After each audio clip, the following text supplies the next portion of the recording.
کتاب وحی کے بیان، صحیح بخاری حدیث نمبر 4۔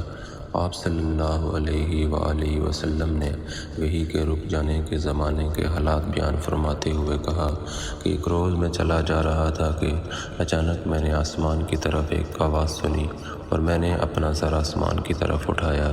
کیا دیکھتا ہوں کہ وہی فرشتہ جو میرے پاس غار حرا میں آیا تھا وہ آسمان اور زمین کے بیچ ایک کرسی پر بیٹھا ہوا ہے۔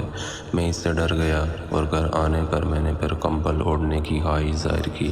اس وقت اللہ کی طرف سے یہ آیت نازل ہوئی، اے لحاف اوڑھ کر لیٹنے والے، اٹھ کھڑا ہو اور لوگوں کو عذاب الہی سے ڈرا اور اپنے رب کی بڑائی بیان کر اور اپنے کپڑوں کو پاک صاف رکھ اور گندگی سے دور رہ۔